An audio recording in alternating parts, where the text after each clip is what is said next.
Hello friends, எல்லோரும் எப்படி இருக்கீங்க? இன்றைக்கி நம்ம கிச்சனில் சிக்கன் சேமியா பிரியாணி எப்படி பண்ணுறன்றதை பார்க்கலாம். அதுக்கு ஃபஸ்ட்டு 2 வெங்காயம், 3 பட்டை, 2 கிராம்பு, 2 ஏலக்காய் எடுத்துக்கிட்டேன். இது எல்லாத்தையும் அரைச்சி தனியாக எடுத்து வச்சுக்கிறேன். அதுக்கு ஃபஸ்ட்டு அடுப்பில் கடாய் போட்டுட்டு ஒரு 4 டேபிள் ஸ்பூன் ஆயில் விட்டுறலாம்.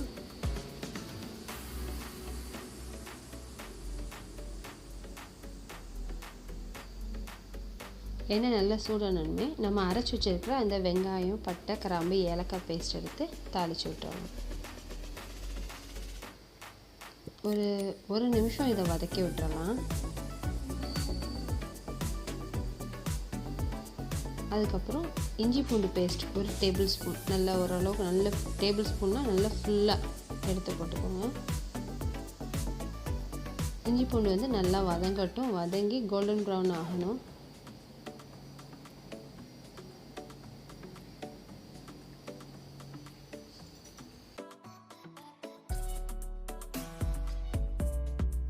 இப்போ பார்த்திங்கன்னா நல்லா இஞ்சி பூண்டு வதங்கி சுருண்டு வந்துருச்சு. இந்த டைமில் ஒரு 30லேருந்து 40 கிராம் சிக்கன் போட்டு பொடி பொடியாக கட் பண்ணி வச்சுக்கிட்டேன். அதையும் போட்டு நல்லா வதக்கி விட்டுறலாம். இஞ்சி பூண்டுலேயே கொஞ்சம் சிக்கன் வெந்துடும். சிக்கன்றனால கொஞ்சம் சீக்கிரம் வெந்துடும். நீங்கள் தனியாக இதை வேக வைக்கணுன்ற டைம் கொடுத்து வேக வைக்கணுன்ற அவசியம்லாம் இல்லை.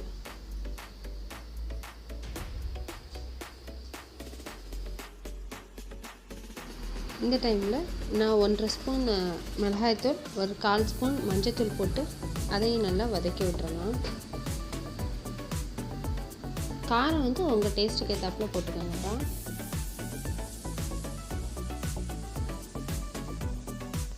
இப்போ இது நல்லா வதங்கி வந்துருச்சு. இந்த டைமில் நான் ஒரு 2 தக்காளியை பொடி பொடியாக கட் பண்ணி வச்சுருக்கேன். அதையும் இது கூட சேர்த்துக்கலாம். இது நல்லா வதங்கட்டும். தக்காளி வந்து பெங்களூர் தக்காளினா வதங்க கொஞ்சம் டைம் ஆகும். நாட்டு தக்காளி கொஞ்சம் சீக்கிரமாகவே வதங்கிடும். இப்போ இந்த டிஷ்க்கு தேவையான உப்பு சேர்த்துக்கிறேன்.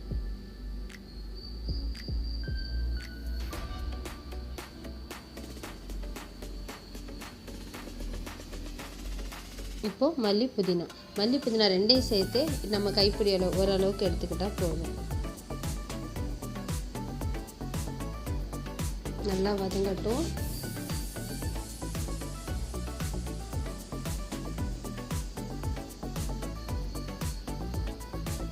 இப்போது நான் அந்த வெங்காயம்லாம் அரைச்சி வச்சுருந்தேன், அந்த மிக்ஸி ஜாரை அலசி ஒரு சின்ன கப்பில் தண்ணி எடுத்து வச்சுருந்தேன். அந்த தண்ணியை யூஸ் பண்ணிக்கலாம்.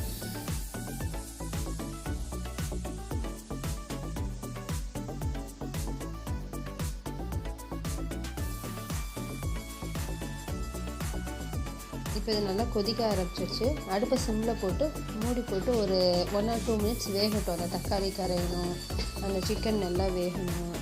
இதுக்காக மூடி வைப்போம். இப்போ 2 மினிட்ஸ்க்கு அப்புறம் வெந்துருச்சு. நல்லா கொதியும் வந்துருச்சு. தக்காளியெல்லாம் பார்த்திங்கன்னா லைட்டாக முழுசாக இருந்தால் அதெல்லாம் நல்லா நசுக்கி விட்டுருங்க.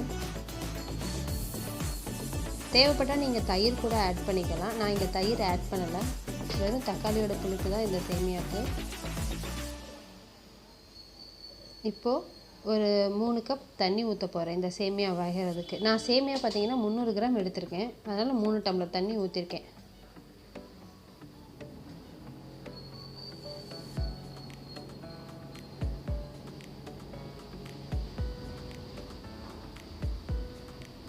இதை மூடி போட்டு இப்போ கொதிக்கிற வரைக்கும் விட்டுறலாம். இப்போ கொதிச்சிருச்சு. இப்போது நம்ம சேமியாவை ஆட் பண்ணிடலாம். இது கூட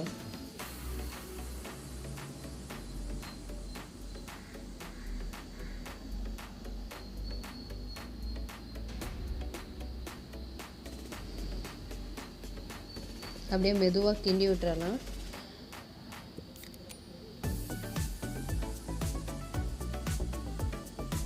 இப்போ வந்து அடுப்பு ஹை ஃப்ளேம்லேயே இருக்கட்டும்.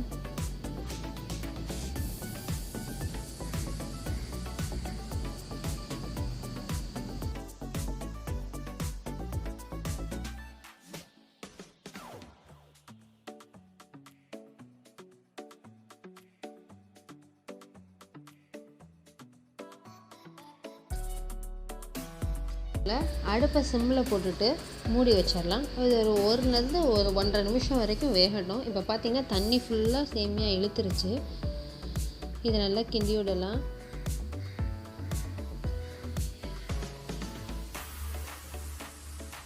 திருப்பி இதை ஒரு மூடி போட்டு மூடி வச்சிடலாம். இது ஒரு 1 நிமிஷம். இப்போ நல்லா வெந்திருக்கும். 1 நிமிஷத்துக்கு அப்புறம் இப்போ பார்த்திங்கன்னா நல்லா உதிரி உதிரியாக வெந்துருச்சு.